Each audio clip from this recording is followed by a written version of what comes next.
Earlier this year, I drove the Hummer EV SUV and I despised it so much that I created a new category for cars on my spreadsheet. All the cars are reviewed in 2025. And it was so bad that you would have to pay me to drive. However, I've had it another week here at the end of the year. Do I still think it is one of the worst vehicles you can drive on the road? Well, I can't believe that I've had a change of heart. How many H's can you find on the back of the vehicle Hummer EV logos? It's hard to fathom. Even the center cap, the wheels have it in multiple spots. There's one here, but there's an H on each spoke. It's just crazy. The Hummer EV logo there. 3X, which is this on property? Looks a little off kilter here, but maybe it's just me because it's in the extract mode because it's, well, I wanted to show off how high the ground clearance can be on this thing. It's absolutely ridiculous. I like the lights up top. Should we turn them on? I feel like I'm reaching into like a semi truck right now. Let's see if those turn the lights on up top. Yep, they look pretty good. Let's close the door. It's one of the loudest vehicles despite not having an internal combustion engine. Hummer illuminated with the EV logo there, GMC logo up front. I got the recovery points. I don't know what's going to be able to recover this vehicle because it weighs, I don't know, 9,000 to 10,000 pounds, something obnoxious. But let's hop inside, let's take it for a ride, and let me explain why I no longer absolutely despise driving the Hummer EV SUV. Backing out with the Hummer EV, this took so long on my list this year of cars are reviewed for it to be supplanted as the worst vehicle I have driven in 2025. It held the title for many, thank you, Ford truck. It held the title as the worst vehicle I've reviewed for, I would say, a good 6 months, all right? However, before the year ends, here we are in the Hummer EV, and do I still think it's complete hot trash garbage? And the answer is, I don't hate it as much as I did. And I think the main reason is because I've been listening to Christmas music. All right, maybe it's the holiday spirit getting under my skin, but when I have music playing in here, which the kids like, I don't hear the incessant whomming, all right? Now, that doesn't stop people on the outside of the car from hearing the nonstop whom when you're at idle. And in fact, it doesn't make sense why it's still playing when I am completely stopped. So I still put it in the park when the kids are not in the car. I'm not playing Christmas music. And unfortunately, I can still hear the whomming when podcasts are going on, all right, because of the different low tones are kind of drowned out by normal music, but those low tones of the pedestrian warning noise is what it is, infiltrate the cabin when you're listening to podcasts and things like that. So it is what it is there. And then, I picked up sushi this week in this vehicle. No music on, the kids weren't in here, so it was just me in the car, right? And backing in, yes, you have the 360 camera, but the vehicle is not only huge, but everyone just looks at you because of the crazy nuclear meltdown reactor noises that this vehicle makes when you're backing up, which are even worse than the ones that you are going forward. So those two things alone still drive me bonkers about the vehicle. However, like I said, it hasn't been as annoying this week for me due to other factors. All right, so if you can get past that, all right, and if you have 100K to burn on one of these things, it's not terrible. In fact, I haven't hated driving it. Completely hated driving it this week. There are a lot of redeeming factors to this vehicle. It's a technological showcase, all right? People keep asking me to do the crab walk. I still haven't done it. I don't care to do it. But the extraction mode's cool where it's all lifted up an extra 6 inches. I think that's amazing and really unique. I haven't done the wide open watts thing. I don't need the 800 plus horsepower to accelerate. In normal driving modes, and by the way, there are multiple driving modes, and just be careful when you switch your driving modes on the fly because the pedal changes the sensitivity. So when you go from my mode to off-road, for example, it gets a lot more sensitive with the pedal, all right, or even normal mode. I like normal mode's even more aggressive pedal than my mode. My mode here, how I have it set up, I have normal steering, normal suspension, relaxed acceleration. The one pedal driving here is out of this world. Motor sound relaxed. Even with the relaxed motor sound, it is still way too annoying. But yes, the one pedal driving here on not only this vehicle, but the GMC Sierra EV as well as the Silverado EV are it's just incredible. And it is so enjoyable to drive these in one pedal mode that it's hard to drive anything else in city traffic because it's just so well calibrated. It's so perfect. The braking super predictable, and it does always bring this massive vehicle to a stop nice and smoothly. And when I'm in the middle lane here, I get a bit claustrophobic in the Hummer EV, and that's another reason I did not like this vehicle last year. It is so enormous, and I didn't have this same feeling driving the Sierra or Silverado EV trucks. They're just not nearly as wide or as cumbersome. They feel much more compact than this. So like this I feel like I'm in a bus that's taking up the entire road. Visibility in here, it's not great, and I'm still surprised there's no 3-row option for this vehicle.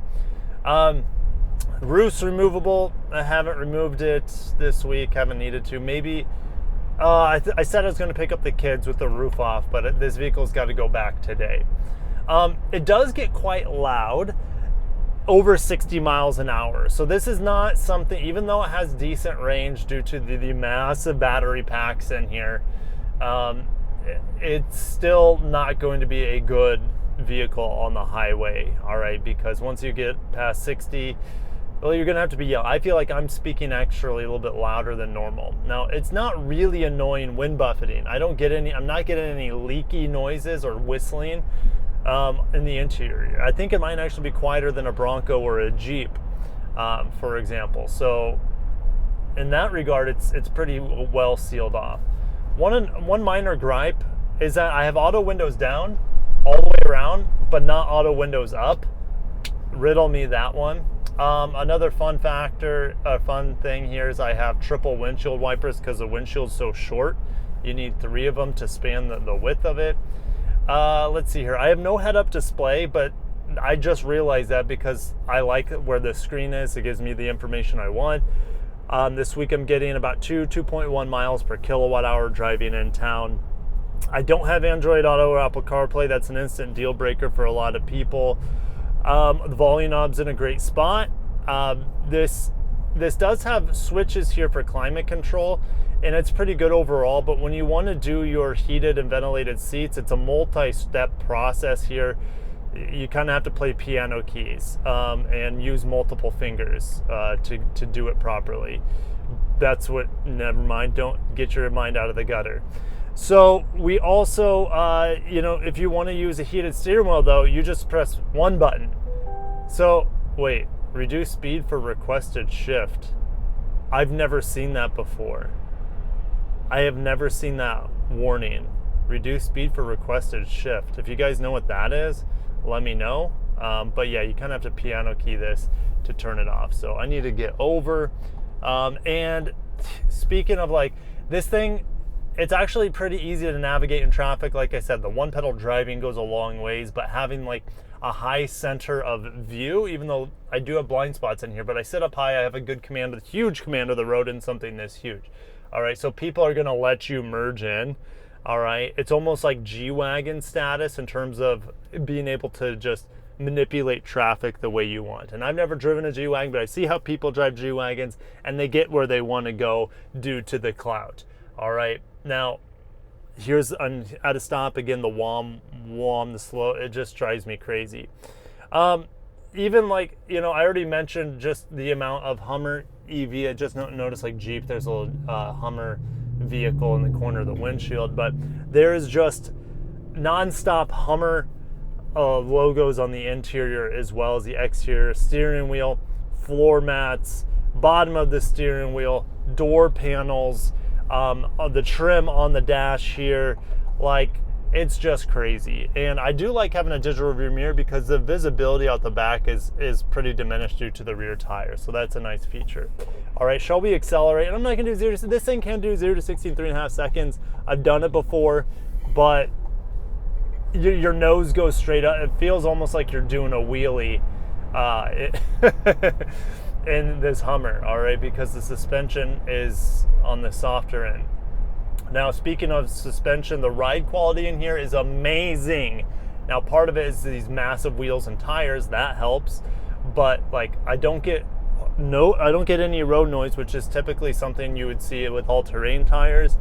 I don't have any road noise, it's just all wind noise. All right, so comfort, ride comfort. The ride is amazing in here, and it better be with an air ride suspension.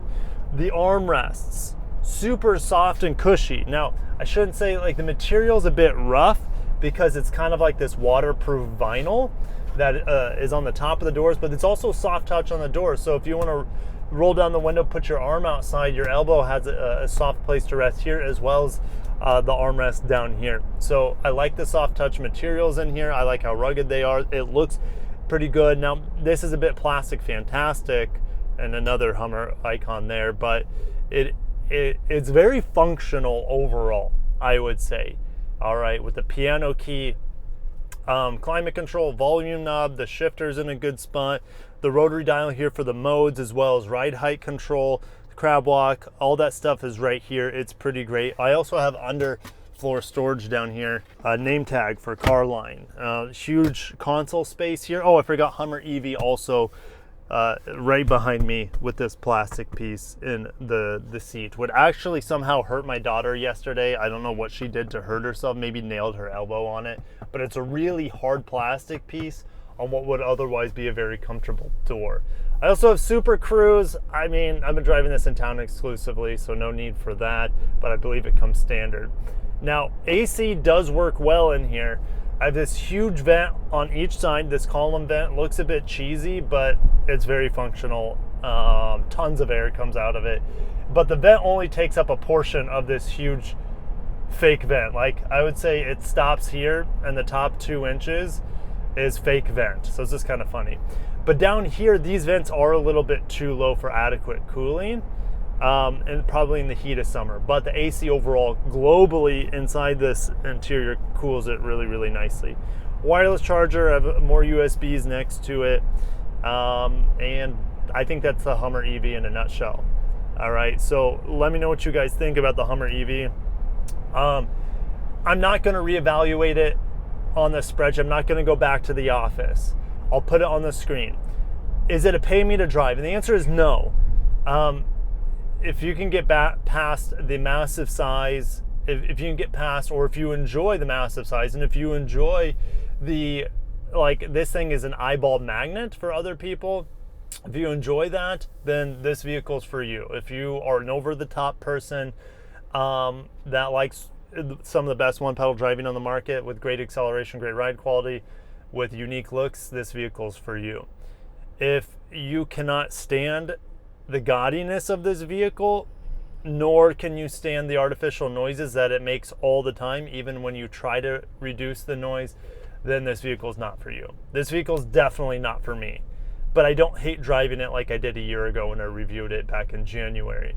So it has been moved up on my list to fire sale only. These things depreciate like a rock, and this vehicle's way too big for this tight, like, construction zone. So I don't hate to drive it. I would never spend $100K on one of these, even though, like, technology speaking, it's pretty incredible. Like the 4-wheel steering, I didn't mention this, the 4-wheel steering here is amazing. This thing, like, turns on a dime. It rotates in place almost like a tank. It is amazing. All right, that's one of my favorite features about this truck. One pedal driving, the 4-wheel steering is just incredible. All right, but those are things I definitely can live without. So to me, it's been moved up, and I can't believe it because I hated it so much earlier this year, but I enjoy driving this way more than the other 2 cars, like the Wagoneer S, that's also in D category, and also the GMC Terrain Denali was a big piece of trash. Both of those cars, this does not feel like trash. It's just not my type or my cup. I can't even talk. My cup of tea. But I don't hate driving it. So you don't have to pay me to drive it anymore. You know, I don't know what's changed. Maybe it's a holiday spirit, but it's now fire sale only. Okay, you can get these things on the used market for pennies, or should I say pennies on the dollar. It's like 20. They're like 25% off, maybe even more compared to what they cost new just a year ago with low miles. So they depreciate heavily. EV tax credits gone, even though this wouldn't qualify because it's too expensive. But I would only lease this thing personally, because if something were to break, I can't imagine, like if the four-wheel steering or the air ride suspension or something to go wrong with the batteries, like I can't imagine what this vehicle would be to repair in terms of dollar amount. It would be astronomical. All right, so with that being said, I'm gonna finish my my follow-up review. It's fire sale only. It's not a great vehicle overall, but I could see it being great for people. It just fits their personality. Does not fit my person. Oh, there's another thing about this.